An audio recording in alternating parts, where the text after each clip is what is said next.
Hey everybody, today we're going to be working on the lower suspension arms. It's going to be a longer video. There's a lot of steps to cover. We're going to be doing steps 12, 13, 14, 15, 16, and also 17. That includes the front and rear lower arms, the rear suspension mount that we're going to talk about, and also the damper stay.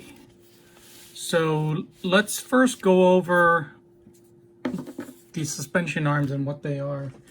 Let me bring over the TT-02 right here.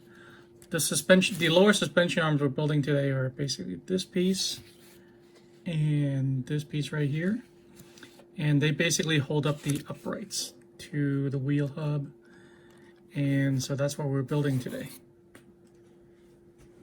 So we're showing the Type SR chassis. They're going to be going here and here as well. All right. So first, let me show you. These are the front, and these are the rear suspension arms, lower suspension arms for the Type SR. And let's go ahead and compare those to the regular TT-02, the standard TT-02. Let me flip these way. All right, so you can see that the arms are longer, and there's obviously different geometry, and we're going to see how they differ. And you can see that on the standard TT-02, the pins are integrated into the piece, where on the Type SR it's actually a metal pin. And that's important because I'm going to show you how they mount to the rear of the car. And what else is different? These are actually reversible. And what I mean by reversible is you can actually flip them, saying this is the car going forward. You can actually flip them this way. And when you do that, you're actually taking advantage of different damper positions. So let me show you the other one. So you can see when I have both lined up here, you can see that by just flipping over the arm, you have actually 5 different damper positions. And that is the same for the front as well. Okay. So besides that, there's also the rear suspension mount, and this is unique to the Type SR. And also the dampers go on to the Type SR with ball studs, whereas on the TT-02 standard, the dampers are placed with a shoulder screw. And also unique to Type SR, and even the RR doesn't have this, are these bushings. So together with the pin and the suspension mount, these pins have different positions. I don't know if you can see that or not. So this one's to the upper right corner, for example, and I believe these two right here are dead center. And you have a little bit leaning towards the left, a little bit towards the right, and some in the corners. And I'll go over a little bit more of that when I flip the page. All right, while you're building starting at step 12, you definitely want to flip to the back of the manual and look for page 21. Here is where you'll find information about the adjustable suspension mount and the different bushings. Let's read this paragraph right here. Different bushings have different offsets for suspension shaft holes. Changing bushings can alter the skid angle settings and will also change wheelbase and tread. And we'll go over those in the diagrams below.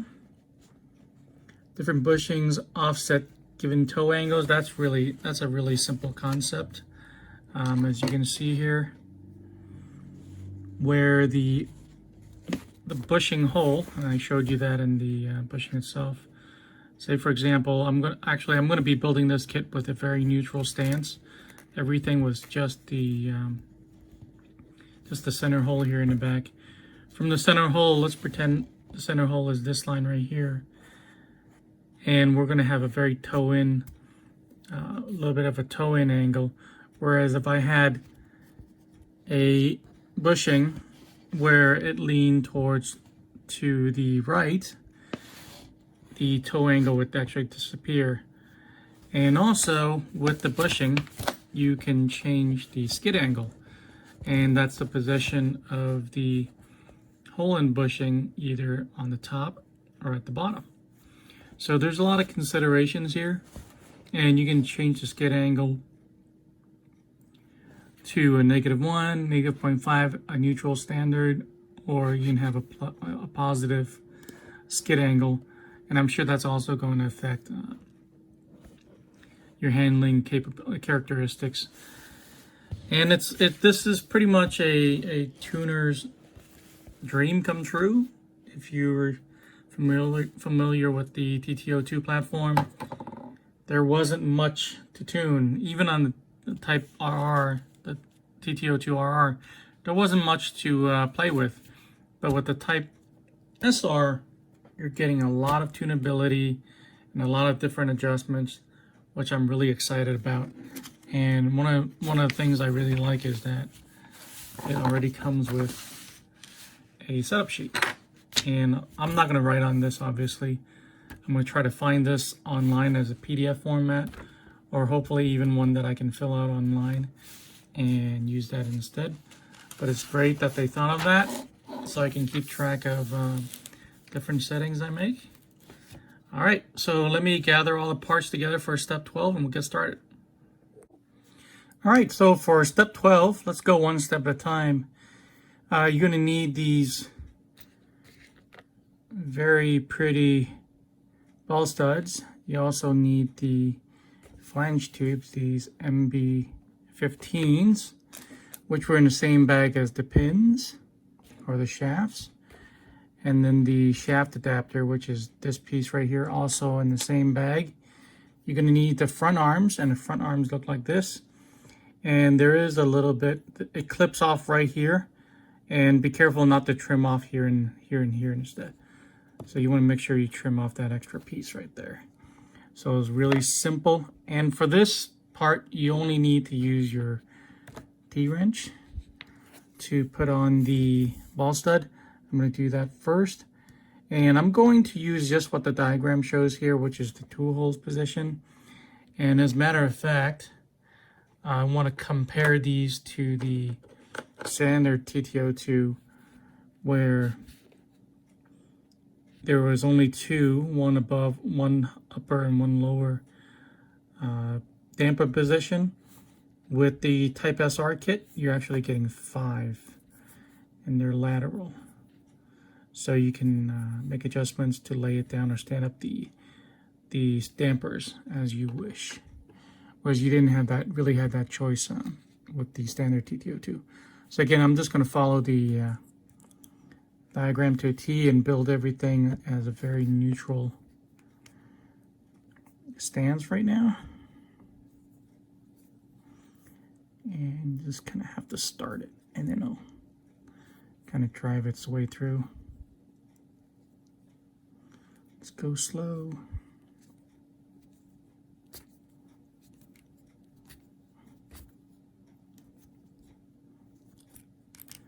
Still got a ways to go. And if you notice, this plastic is different from this plastic. This was just a regular plain hard plastic, I think. But this is more of a composite material. I don't know if you can see the fibers. And it feels great, looks great. I think there's a lot more precision here. All right, I got that ball stud on there. And I'm going to push that pin through. Push that collar there. And put the sleeve on the back side. I believe it goes like this. Something like this. And this will eventually make its way into the chassis. All right. Okay, put that aside and do the other side. I fell off. Same thing. I'm going to follow the manual here. I'm going to put that there.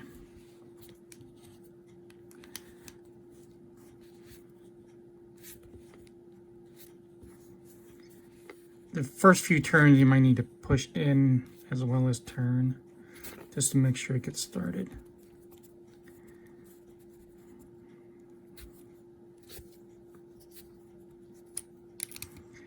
Just a few more turns.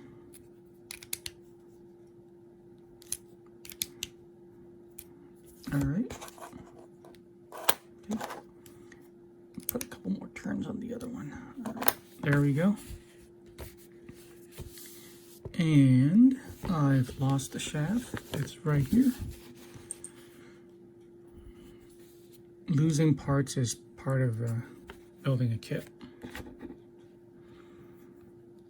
Okay, that was easy enough.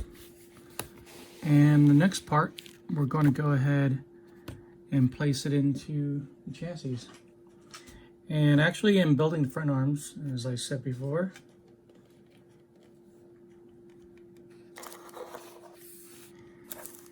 and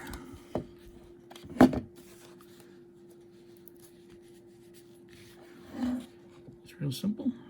I'm going to place it in here. I have a feeling it should be going in further than that. Let's see. All right. We'll just see how it goes. All right. Let me go find this plate right here. All right. For this part, you're going to need to find this piece. This is the mounting plate, and it was in with the ball studs. And he's going to place that there and make sure this piece has two sides. One is beveled on both edges, one is flat, and you want to make sure the flat side go towards the chassis.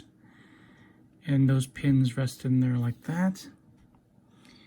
And you take your front bumper, place it here, and then you place the screws inside. And the two screws you need are in this bag right here. It has the turnbuckles, so in case you're looking for which bag it is this one. If you want to hear me gripe about Tamiya kits, you can go back to the first video. Actually, I think it's the second video where I gripe about the way Tamiya kits are organized, and it continues. And there's one. And the other one's over here. There you go. Need those two screws. And you're going to need your hex driver. And make sure it lines up with the hole. And I'm just going to start it by hand if I can. There we go.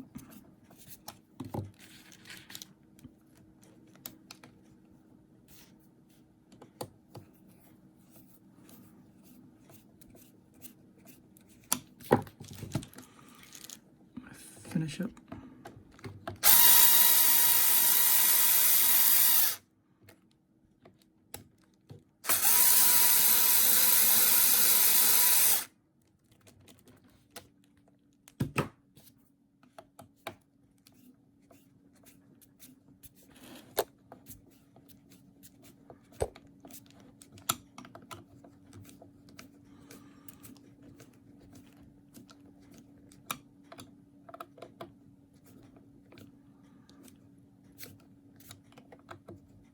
All right.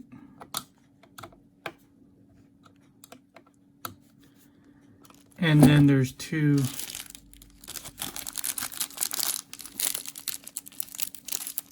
screws, two flathead screws. They're 10mm, also in the same bag. and they go on to the flat side of the bumper here that faces the ground.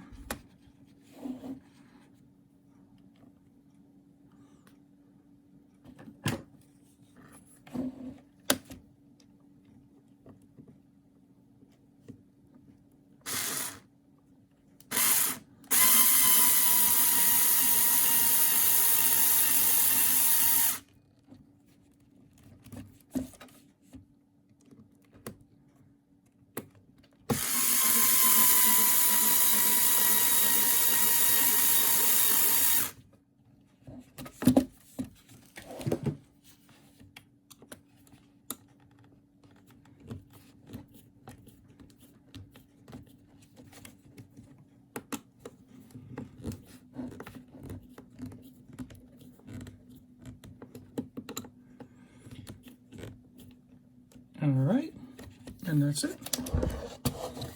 And that is step 13. Our front lower arms are in.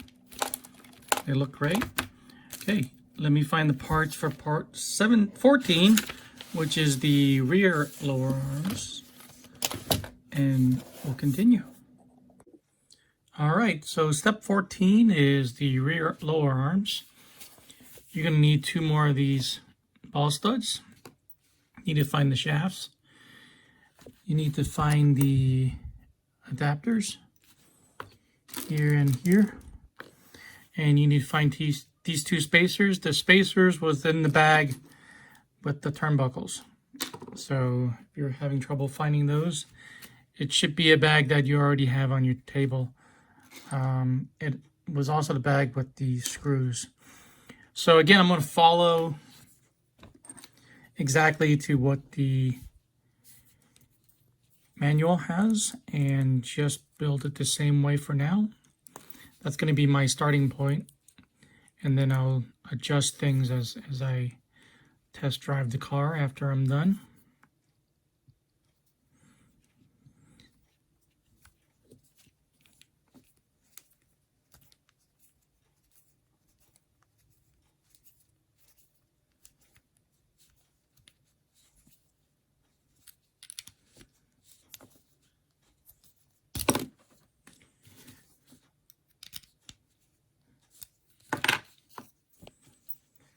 Alrighty, and it's this way, the inside hole.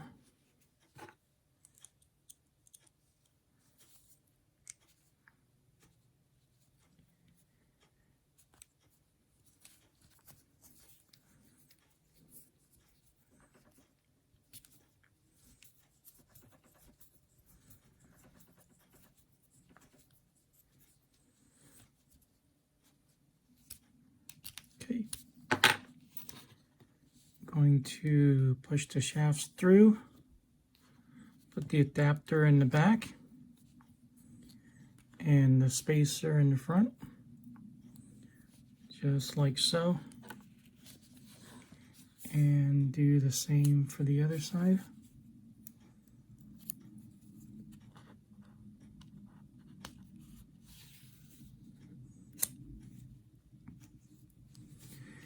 And now let's bring the chassis over.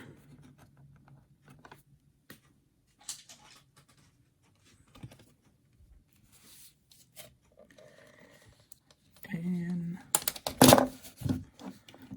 put that in there.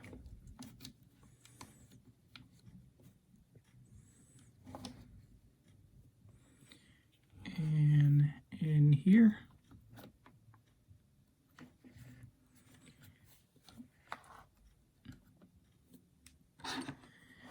And oops. The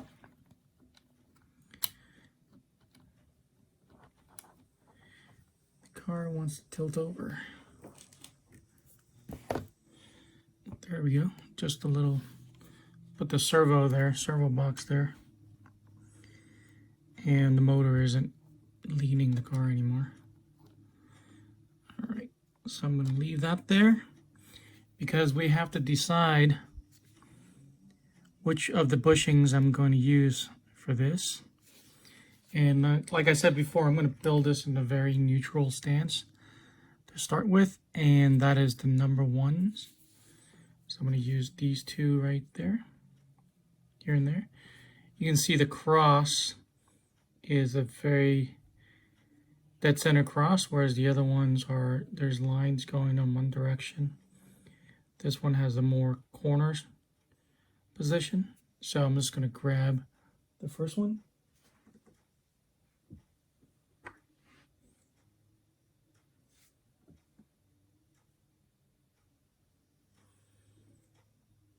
There's one.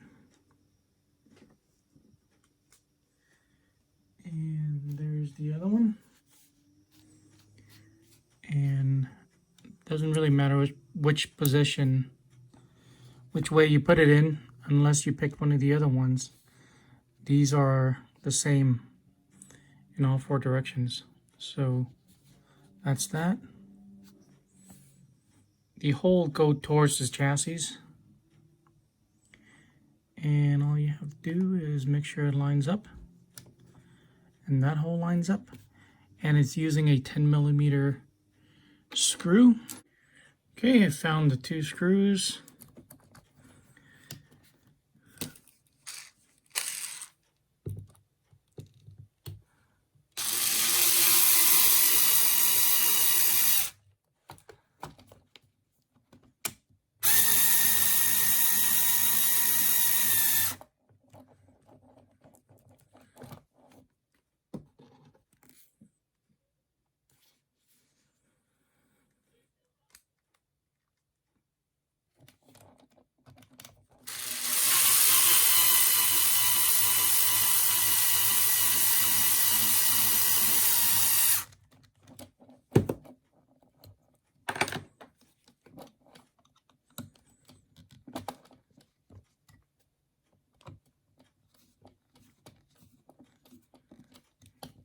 And that's it. They move very freely, and really like this because there's hardly any play here, as opposed to the if you watched my RR series, you know that the RR had a lot of slop in the whole chassis throughout. So I really appreciate the precision of this kit. There's a little bit over here I can go back and put in a shim later. Let me try just tightening this. I don't think that's going to help, but that's all right. Okay, so that completes step 15. So let's go ahead and work on step 16. All right, here's the TT-02 front damper stay. It is made of a composite material, very thin, very light.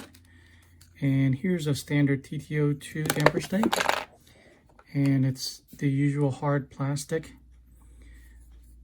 quite a bit thicker, and probably quite a bit heavier as well. So you get some weight and space savings with the Type SR damper stay. For this step number 16, you're going to need 4 of these female ball studs. You need 2 12mm screws, 2 8mm screws, and you need to find this bag, and you need to take these blue washers out of it. I've already went through all the bags and try to figure out which ones are the 3mm spacers. Ended up going back to the stock photo of the this Type SR chassis and found out that the ones that you need are the blue ones. So it's these ones right here. Okay. All right, so we just take the damper stay, take the 12mm screw. Again, I'm going to be doing the same as the manual here. So that screw goes there, and then the spacer and the ball stud. I'm just going to tighten this by hand as much as I can. Then I'm going to take X driver on one end and tighten it with the T wrench in the other. Should be enough. I'm going to do the same for this shorter one. Again, I'm doing the outside hole just as the manual. Same exact thing. Tighten it by hand.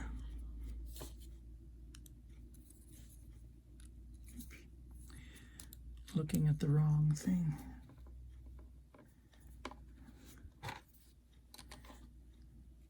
All right.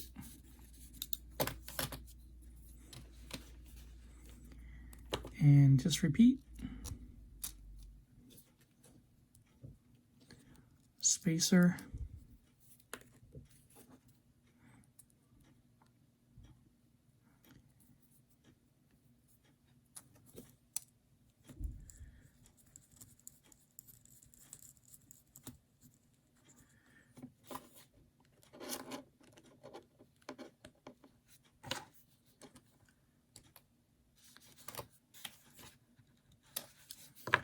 All right. The outside hole.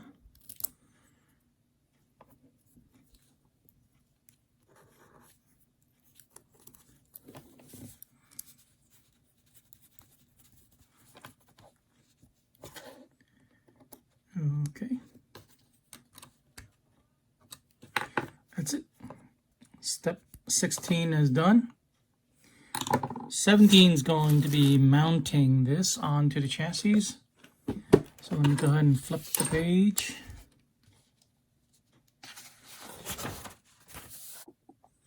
All right, step 17 is to install the damper stay onto the chassis and then also push in the two out drives.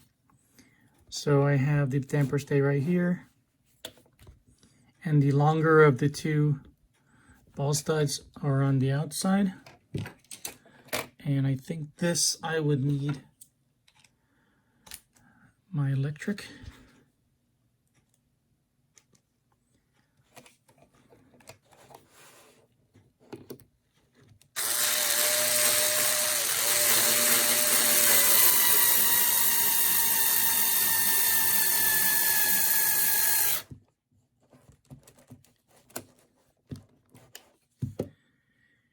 Calls for a little bit of grease on the end of the screw.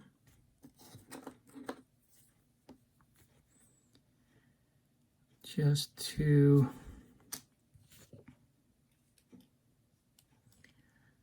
help guide it in a little bit easier.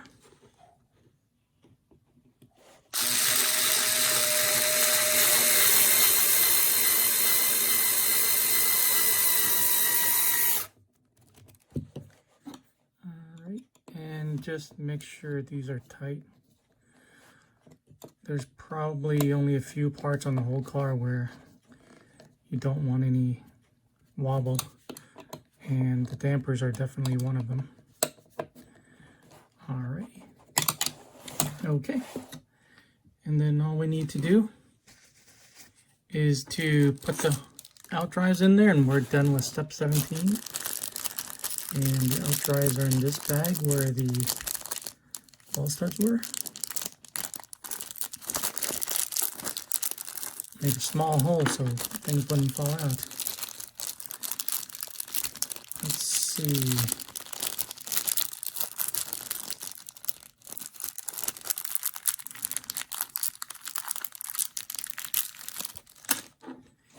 Okay, easy enough. Just keep turning until they go in, and that's it. That looks really good. Okay, so we're done with step 17, and that wraps up today's episode. And next time we're going to be building the front axles, and including the uprights and the hub carrier. You can see that right there. And then we're going to do something really interesting, which is the way the upper arms are. There are no upper arms. They are turnbuckles. So that's going to be very interesting. A lot of adjustability, which I really like. So that is step from 12 all the way to 17. Like I said, today was going to be a little bit longer video. I hope I helped you through this. I hope you learned something. If you have any questions or comments, please leave it below. Really appreciate it. Please give this video a like and consider subscribing. I'll see you guys in the next one.